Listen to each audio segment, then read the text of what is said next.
Hi-ho, Tudor-minded people. It's Philadelphia Carrie for Tudor Time Machine. The word I share with you this week is mumping.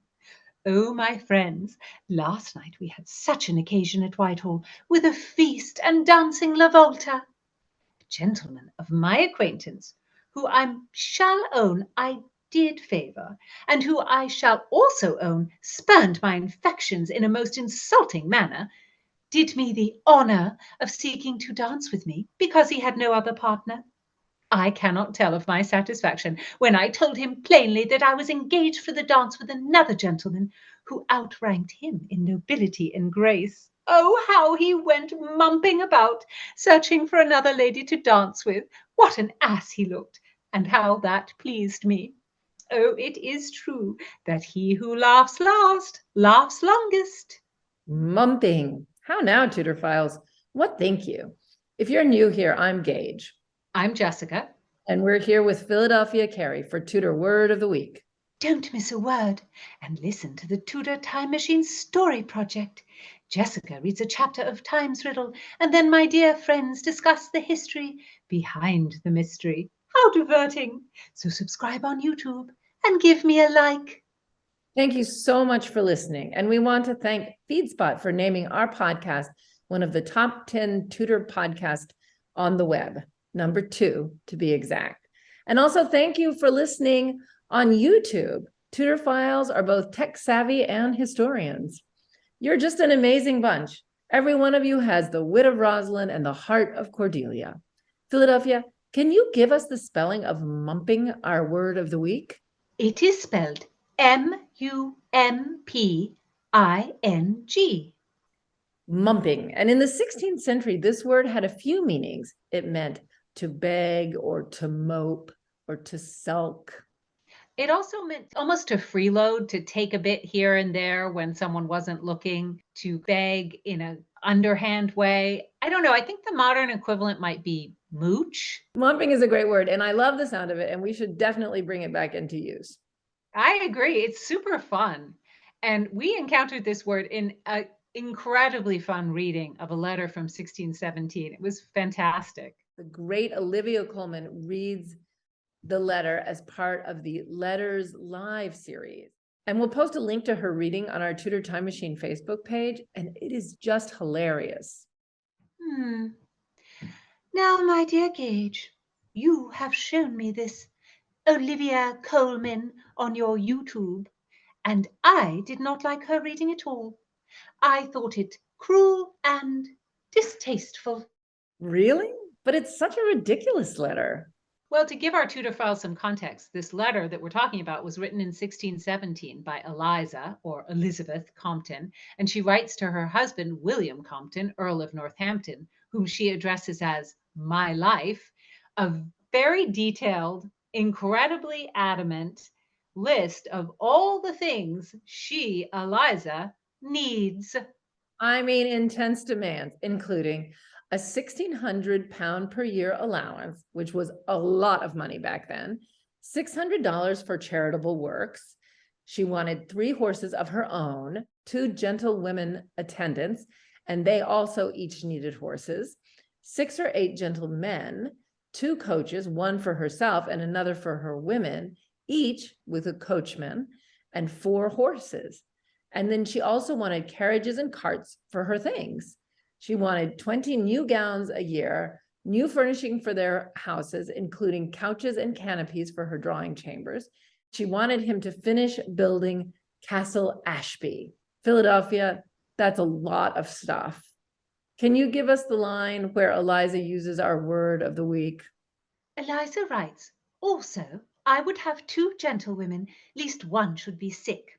Also, I believe it an indecent thing for a gentlewoman to stand mumping alone when God hath blessed their lord and lady with a great estate.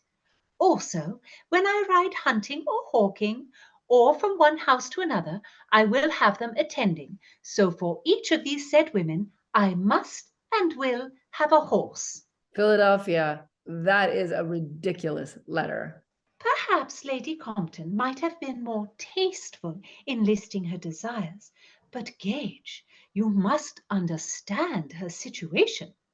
Her father Master John Spencer was a merchant of great fortune and Lord Mayor of London, and he was the most awful man. He was imprisoned at one time for his mistreatment of his daughter Eliza. He would not allow her to marry the perfectly suitable Sir William Compton just because she had a mind to, and the couple had to arrange a secret plot where poor Eliza was smuggled out of her house in a basket. It was all the talk of the court. Wow. Well, she is a very direct person. The villain, John Spencer, died in 1610, his wife soon after, and as Eliza was his only child, his large fortune, attend me, Gage, fell to his son-in-law, Sir William Compton. And in possession of such a huge inheritance, it was said at court, yes, indeed, I heard it said, that Sir William, who was a gentleman of already lavish habits, quite lost his head in a spending frenzy. Oh, I think I begin to see what you're getting at, Philadelphia. Me too. So because of the coverture law in England at the time, Eliza had no control of the money that actually should have gone to her if women had any rights.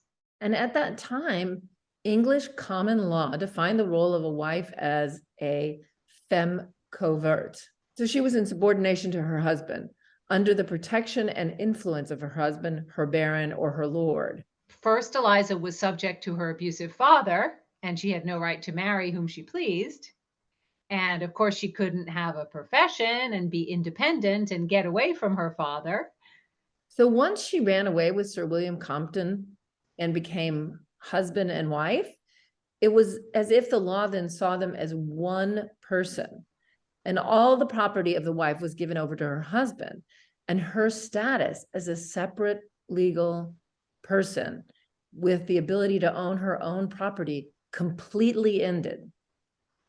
And actually, it never existed because before that, her father would own any of that property. And any personal property acquired by the wife during the marriage, unless put in a jointure by her father or another male relative, saying it was specifically for her own separate use and sort of protected by the law, that went automatically to her husband. And in this period, even when the father did try to leave money to his daughter in a separate agreement that should have been protected by the law, the husband could sue to have control over that money. And because the wife was not a separate person in the eyes of the law, she couldn't defend herself in court. She had no legal standing as a femme covert. Only when she was a widow did she have any control. And actually, this lasted up until almost the end of the 19th century in England. And let's put aside judgment of Eliza Compton's incredible privilege. Sir William had that privilege too, right? In fact, this letter is actually Eliza trying to stand up for herself. And I think that's an incredible thing. You know, she wanted to say to her spendthrift husband, listen, before you spend all the money on a horse for yourself and a new suit for yourself and a new saddle for yourself, some armor, yes, because that was all her money and she didn't have any control over it. And she wanted to just say, this is actually my inheritance and this is what I want and I deserve to have it. It's easy to judge her, but actually she's being an incredibly strong person.